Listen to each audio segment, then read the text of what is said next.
اعوذ باللہ من الشیطان الرجیم بسم اللہ الرحمن الرحیم اذ قال ربک للملائکۃ انی خالق بشرا من طین۔ اب مصحف میں یہ آخری اور 7ویں مرتبہ یہ قصہ ابلیس و آدم آ رہا ہے، 7th time and the last time۔ جب کہا تھا آپ کے رب نے فرشتوں سے کہ میں بنانے والا ہوں ایک بشر من طین، ایک انسان بنانے والا ہوں مٹی سے، فَإِذَا سَوَّيْتُهُ، جب میں اس کی تخلیق مکمل کر لوں، درست کر دوں، ٹھیک بنا چکوں، نک سک سے درست کر دوں، اس کو فنیشنگ ٹچز دے دوں۔ تسویہ اس معنی میں آتا، تخلیق تسویہ۔ سبح اسم ربک الاعلی الذی خلق فسوی والذی قدر فہدی، تو تخلیق کے بعد تسویہ ہے، یہ وہاں انشاءاللہ اس کو تفصیل سے بات ہوگی۔ فَإِذَا سَوَّيْتُهُ، جب میں اسے پورا بنا لوں، وَنَفَخْتُ فِيهِ مِن رُوحِي، اور اس میں میں اپنی روح میں سے پھونک دوں، فَقَعُوا لَهُ سَاجِدِينَ، تو گر پڑنا اس کے سامنے سجدے میں۔ اب یہ روح ہی کو ضرور نوٹ کیجئے، اور فَإِذَا سَوَّيْتُهُ وَنَفَخْتُ فِيهِ مِن رُوحِي فَقَعُوا لَهُ سَاجِدِينَ، تو گویا کہ مسجود ملائک ہونا آدم کا اس روح ربانی کی بنیاد پر ہے۔ اس سے پہلے وہ آدم جو بھی کچھ ہے، جب تک کہ روح نہیں پھونکی گئی ہے اس وقت تک وہ مسجود نہیں ہے۔ اس کا رتبہ مقام جو بھی ہے وہ اس روح ربانی کی وجہ سے ہے جو اس میں پھونکی گئی ہے۔ فسجد الملائکۃ کلھم اجمعون، یہ آیت جو کہ تو پہلے بھی آ چکی ہے، کس قدر زور ہے، سجدہ کیا تمام فرشتوں نے، سب کے سب نے جمع ہو کر، اکٹھے ہو کر، الا ابلیس، نہیں کیا ابلیس نے۔ استکبر وکان من الکافرین، اس نے استکبار کیا، گھمنڈ کیا، اور وہ کافروں میں سے ہو گیا یا کافروں میں سے تھا۔ پہلے ہی سے اس میں کفر تھا، چھپا ہوا تھا، تکبر تھا، چھپا ہوا تھا، اب وہ کفر اور تکبر جو وہ سامنے آ گیا۔ جیسے منافقین کا نفاق غزوہ احزاب کے موقع پر ان کی زبانوں پر آ گیا۔ قال یا ابلیس ما منعک ان تسجد لما خلقت بیدی، اور کہا اللہ نے، اے ابلیس کیا ہوا تجھے، کس چیز نے منع کیا، کس چیز نے روکا کہ تو سجدہ نہ کرے اس کو جسے میں نے اپنے دونوں ہاتھوں سے بنایا ہے۔ اب یہ یدیہ جو ہے یہ خاص طور پر قابل غور ہے، دونوں ہاتھوں سے بنانے سے کیا مراد ہے؟ یا تو قرآن میں ایدی بھی آتا ہے، اپنے ہاتھوں سے، ایدی نہ، تو وہ تخلیق جو ہم نے ان کے لیے جو بنائے ہیں، چوپائے بنائے، اپنے ہاتھوں سے بنائے ہیں، ہم لہا مالکون، یہ سورہ یاسین میں آ چکی۔ لیکن دونوں ہاتھوں سے بنانا میرے نزدیک اس کا مطلب یہ ہے کہ دو عالم جو ہیں، عالم خلق اور عالم امر، ان دونوں کو اللہ نے جمع کیا ہے آدم میں اور انسان میں۔ ایک ہی ہستی ہے اللہ، الا لہ الخلق والامر، خلق اور امر دونوں اسی کے ہیں، یہ دونوں عالم اسی کے تسلط میں ہے، اسی کی حکومت قائم ہے، امر پر بھی، عالم امر اور عالم خلق پر بھی۔ اب فرشتہ صرف عالم خلق سے متعلق ہے، اس کا اس عالم امر سے متعلق ہے، اس کا کوئی وہ حیوانی جسد نہیں ہے، اس کی کوئی بھوک نہیں ہے، اس کو کوئی پیاس نہیں ہے، اس میں کوئی نر اور مادہ نہیں ہے، ان کے کوئی جنسی جذبہ کچھ نہیں، عالم امر کی شے۔ باقی یہ جنات ہیں، ان کے اندر یہ سارا عالم خلق کی شے، ان میں روح کا سوال ہی نہیں۔ باقی جتنے بھی حیوانات ہیں ارضی، یہ عالم خلق کی شے ہیں۔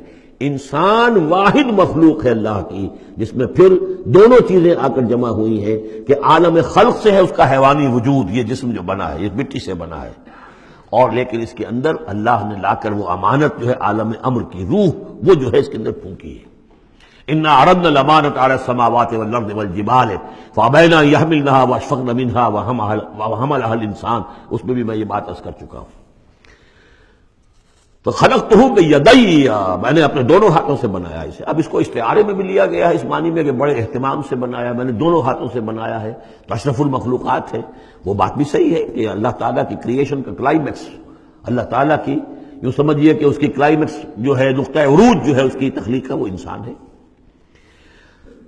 قال یا ابلیس ما منعک ان تسجد لما خلقت بیدی استکبرت ام کنت من العالین، کیا تم نے غرور کیا، استکبار کیا، یا تو ہے ہی بہت بڑے درجے میں تھا، کوئی تیرا درجہ بہت بلند تھا؟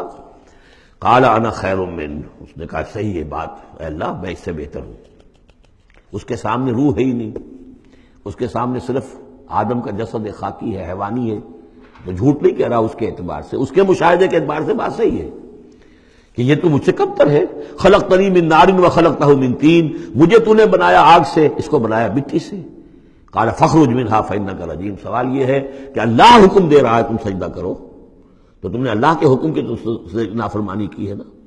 فاخرج منها، نکل جاؤ اب یہاں سے، فانک رجیم، تم مردود ہو گئے ہو، وان علیک لعنتی الی یوم الدین، اور اب تم پر آخرت کے دن تک، اگلے وہ جزا و سزا والے دن تک تم پر لعنت رہے گی، میری لعنت۔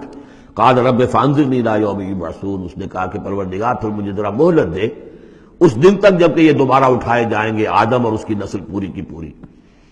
قال فإنک من المنظرین، اللہ تعالیٰ نے اسی یعنی استحقار کے انداز میں ٹھیک ہے جاؤ تمہیں یہ دی گئی مہلت جو تم نے مانگا ہے، گرانٹڈ۔ الی یوم الوقت المعلوم، اس وقت کے دن تک جو معلوم ہے، طے شدہ ہے، یوم یبعثون جب آنا ہے اس وقت تک کے لیے تمہیں مہلت دے دی گئی۔ قال فبعزتک لأغوینہم اجمعین، اب اس نے کہا جب تو نے مجھے مہلت دے دی ہے تو اے اللہ تیری عزت کی قسم، تیرے اقتدار اور اختیار کی قسم، میں ان سب کو گمراہ کر کے رہوں گا، الا عبادک منہم المخلصین، سوائے اس میں سے تیرے وہ بندے جنہیں تو خود اپنا بنا لے۔ مخلص، مخلص نہیں، مخلص۔ قال فالحق والحق اقول، اب حق ہے اور میں تو کہتا ہی حق ہوں، میری ہر بات حق ہوتی ہے۔ لأملأن جہنم منک وممن تبعک منہم اجمعین، تو میں بھی بھر دوں گا پھر جہنم کو تجھ سے اور جو بھی ان میں سے تیری پیروی کریں گے ان سب سے جہنم کو بھر کر رہوں گا۔ قل ما اسألکم علیہ من اجر، اب یہ بات بتا کے اب حضور سے کہا جا رہا ہے نبی کہیے میں نے تم سے اس پر کوئی اجرت تو نہیں مانگی، میں تمہیں یہ خبریں سنا رہا ہوں، غیب کی وحی جو مجھے آ رہی ہے وہ سنا رہا ہوں، ازل کے جو واقعات ہیں جو اس وقت ہوئے تھے وہ باتیں بتا رہا ہوں، تو میں نے تو اس پر کوئی تم سے اجرت نہیں مانگی، تم سے کوئی انعام طلب نہیں کیا۔ قل ما اسألکم علیہ من اجر وما انا من المتکلفین، اور یہ بھی تم جانتے ہو، اچھی طرح جانتے ہو، قد لبثت فیکم عمرا، میں تمہارے مابین ایک عمر گزار چکا، میں متکلف نہیں ہوں۔ متکلف کون ہے؟ تکلف کرنے والا۔ اب تکلف ہر اعتبار سے ہوتا ہے، ایک جیسے ہم جسے کہتے ہیں ایک شاعر ہوتا ہے فطری شاعر اور ایک متشاعر ہوتا ہے، وہ شاعر فطری نہیں ہوتا، وہ بڑی محنت کرتا ہے، جوڑ توڑ کے کوئی سیکھتا ہے، عروض سیکھتا ہے، یہ سیکھتا ہے، کوئی الفاظ کا ذخیرہ جو ہے جوڑتا ہے، پھر وہ کچھ شعر کہتا ہے، وہ تکلف کے ساتھ شعر کہنا۔ ایک ہے جسے آپ کہتے ہیں آمد، اور ایک وہ ہے کہ آورد، بڑی محنت سے مشقت سے کوئی آپ نے کمپوز کیا ہے۔ تو میری زندگی میں تم نے تکلف کا کوئی شائبہ دیکھا ہی نہیں آج تک، سادہ زندگی، خاص طور پر یہ کہ کبھی میں نے شعر کہنے کی کوشش کی ہو، کبھی میں نے کوئی خود خطیب بننے کی کوشش کی ہو، اس کی کوئی مشق کی ہو، ما انا من المتکلفین، میں کوئی بنانے والا اور تکلف کرنے والا اور تصنع کرنے والا نہیں ہوں۔ ان ہوا الا ذکر للعالمین، نہیں ہے یہ مگر یاد دہانی اور نصیحت تمام جہان والوں کے لیے۔ وَلَتَعْلَمُنَّ نَبَأَهُ بَعْدَ حِینٍ، اور اس کی جو خبر ہے، جو اس کا نتیجہ نکلنے والا ہے، جیسے سورۃ الطارق میں فرمایا انہ لقول فصل وما هو بالهزل، یہ فیصلہ کن بات بن کر آیا ہے قرآن۔ اب جو فیصلہ، جیسے کہ ہم سورہ بنی اسرائیل میں پڑھ چکے ہیں، وبالحق انزلناہ وبالحق نزل، ہم نے حق کے ساتھ نازل کیا اور حق کے ساتھ یہ نازل ہوا ہے۔ اب فیصلہ ہوگا، اسی کی ترازو میں قوموں کی تقدیریں تلیں گی اور فیصلے ہوں گے۔ جیسے کہ حدیث ہے حضرت عمر بن الخطاب سے رضی اللہ تعالی عنہ کہ حضور نے فرمایا ان اللہ یرفع بہذا الکتاب اقواما ویضع بہ آخرین، اللہ تعالیٰ اسی کتاب کی بدولت قوموں کو عروج پر پہنچائے گا اور اسی کو ترک کرنے کی وجہ سے قعر مذلت میں گرا دے گا۔ تو فرمایا وَلَتَعْلَمُنَّ نَبَأَهُ بَعْدَ حِینٍ، کچھ دیر کے بعد اس کی اصل خبر ان کو پہنچ جائے گی کہ اس کا نتیجہ کیا نکلتا ہے۔